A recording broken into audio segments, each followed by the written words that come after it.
All right, welcome back, guys. Thank you for joining episode 6 of Smart Talks.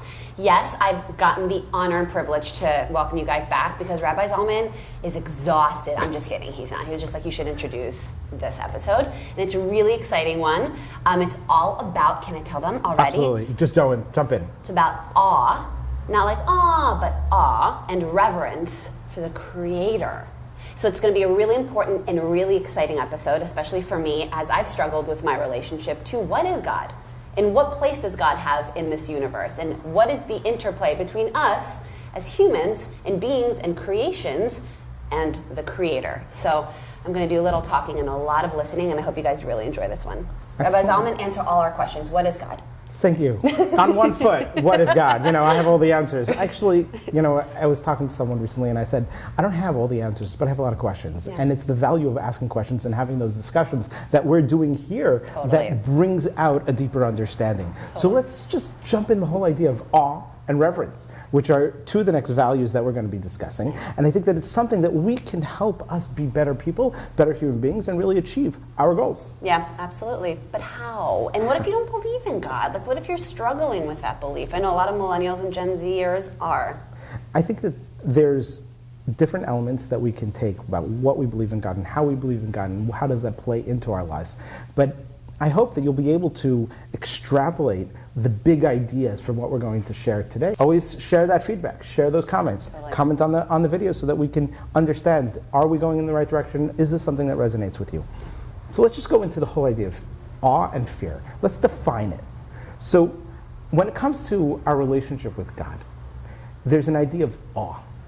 What is that awe?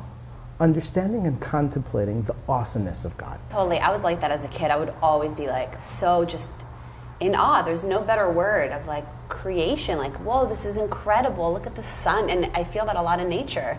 Like the sun setting or rising, like these beautiful flowers with all their intricate details and the thousands of different species on this earth. Like, it really is pretty incredible. Right. And so that gives us an appreciation and a awe for the awesomeness of God. Yeah. That's amazing. Let's go into the second element, which is reverence or fear, which is that, we're human beings. We make mistakes. Yeah. And when we put ourselves into context with who we are compared to a being that's transcendent of time and space, how could God command us to love or fear? How could you have emotions? How could you command emotions? What if I don't love? What if I don't fear? And I think that the Jewish philosophers and Hasidic masters explained that it's not about the emotion, but it's about contemplating. It's about contemplating our relationship with God, and through that process, it builds a love and fear of God. So it's the process of how we build to the point. It's not always the end result, but it's the process. Nice. That's a really interesting nuance that I'm going to walk with. I'm going to digest that one because that illuminated a part for me of like wanting to already get to that end emotion and experience. And a lot of people, when they don't get it right away, are like, well, it doesn't exist for me. And it's like, no, wait a second, just walk with the question. It's just like in the beginning, when you walk with the question, you create a vessel for some sort of light of something to come in to fill that. But if you're not open at all, nothing's going to come in. And I think that there's, building on last week's episode, the idea of intuition, that we have our intuition, and there is importance to that intuition, to listening to our gut. But at the same time, we need to let it play through and meditate and let it evolve and go through that process. So we have both the emotion and when it comes to relationships also, it's like you have to let the time for the emotion to evolve and for the love and the connection and the depth but within that takes that so much relationship. work and time and patience. Well, that's part of the contemplation, Yeah. It's a process. It is. I think that even with, we wouldn't expect that from two human beings talking together, friends, two people in a relationship. Much more so, we would expect the time and work within our relationship with God, which is infinitely harder because, God's infinite. I don't see God in front of me.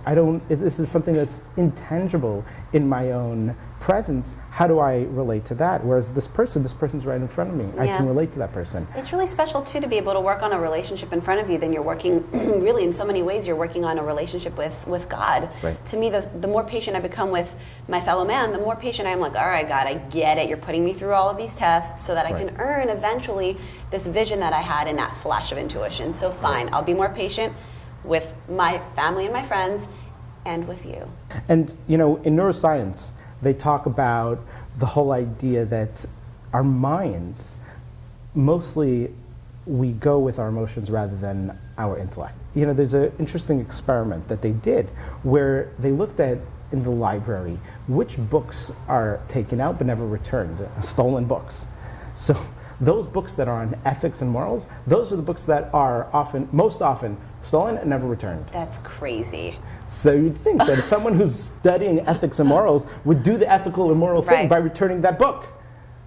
But how do you have that cognitive dissonance, that disconnect between what you're studying and what you're doing? Interesting. It's almost like the end justifies the means, and the means is so relative to people. They're like, I'll do whatever it takes to get to that. And maybe they justify that it's because it's a book on ethics, it's okay then. Right. And how interesting our logic and what we do to justify so much. And I would say to build even more than that, there's that, how do we justify our things in our own mind, and sort of the ends justify the means. Right. And then there's another element where we don't even rationalize it. We're not even thinking about it. It's so emotional that we're thinking about ourselves and not thinking about who's the next person that could be using that book, and how can I empower them to have that book by just returning it. A lot of what we do, a lot of the mitzvot, a lot of the experience that we have in Judaism is all to synthesize the mind, the heart, and the soul. And how do we do that? By having the rituals, by having, for example, in the temple in Jerusalem, not only did they have the actions of, I imagine that the most majestic day in Jewish history in the time of the temple was Yom Kippur. And you can just imagine the awesomeness of the high priest, the Kohen Gadol, going in and out. And sometimes I think about it when it comes to high holidays, and I'm like, okay, I wish I was there at that time. But beyond just the clothes and the pomp and circumstance that was going on, there was also the singing, the songs, the musicians, the music, the instruments, all that was not just in an effort to make it look nice. It was an effort to bridge the gap between our emotions and our intellect. That's why I always say that Judaism is so experiential. Like really going into a sanctuary, a shul, a synagogue, a temple that makes you feel that awe and that reverence. To me, those are some of the most formative and really exciting, visceral experiences I've had with Judaism that I keep holding on to. And I imagine every time that the Torah is taken out or that I am connecting to some holiday or ritual, I try to think back to my ancestors, what were they feeling and seeing? Because while we are so far removed from some of those initial bursts of divine light that came down initially, I try to think to myself, what was that like? Nice. What did they feel? And just try to connect that with that sort of awe. I feel more. I really do. And I feel like I get more. That's awesome. And I think that it's always important that when we're thinking about this and feeling it and experiencing it, that we're always putting it into context to our relationship with God. In Judaism, that comes into effect, that we're able to bring together both our ethics, and which is the idea of justice and compassion and practice in Judaism, and the holiness, which is the spiritual practice and our connection with God. And so we have these two different parts that we're trying to bridge together and bring godliness into it and make a space for God. I love that duality. We talk about that a lot, and I think that's so special, that kind of that yin-yang, there's a language around it in Judaism that's so interesting, because I never thought it was there until I started studying deeper, and it's like, wow, it was here all along. Right. That experience I've had, that I'm not just a body, that there's something deeper to me. There's a vaster sense of who I am, that soul and the body, the spiritual realm and the physical realm. It's huge. And all this spiritual stuff, what does it have to do with us? It's just like, okay, my Jewish identity is strong, or it's not strong, or I love Israel, or I don't love Israel. What is it about? How do I apply this? What is the real practical application of it? And I think that this is the awe and fear of God and our relationship with God has a tremendous ripple effect, not only in who we are, but also our success in life. So I saw this most phenomenal study in a Harvard Business Review article that said that 34% of entrepreneurs pray several times a day, which compared to 27% of non-entrepreneurs. So what is it about the entrepreneurial spirit and the value of prayer and relationship with God that really lends to success? Interesting. And I think that, I think that contemplating about our relationship with God, having the ability to pray to something that's greater than yourself, is sort of the power to refocus. It's like the true north in a sense. And so when you're in an entrepreneurial industry where you're taking risks, where there's a lot of uncertainty, having some certainty in your life, some element of conviction, and some knowledge of feeling like, okay, no matter what, good will come out of this, that is powerful. That is huge. It's trust. It's trust in something bigger than just your abilities, And so that is the prayer. That is why, I think that's why we see so many entrepreneurs who are connected to religion, connected to God, feeling connected to something greater themselves, or even just spiritually. You know, you go to a lot of these conferences. I haven't yet had a chance to go to any of them, but I see videos and I see on social media. Send us tickets. We want to come. Yes. I want to be front and center in Tony Robbins. Tony Robbins. Gary, what's his name? What's going on?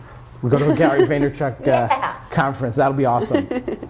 But I think that that's really the idea of a spiritual thing is, and having a spiritual self and having mindfulness and having all these practices. We can go into our own backyard, into Judaism, and gain those skills and gain those tools to help us be more successful. And we don't have to go to all corners of the earth to find this wisdom. Absolutely. And by the way, you know, to the person watching this that's like, well, am I doomed because I don't believe in God or have a connection with God?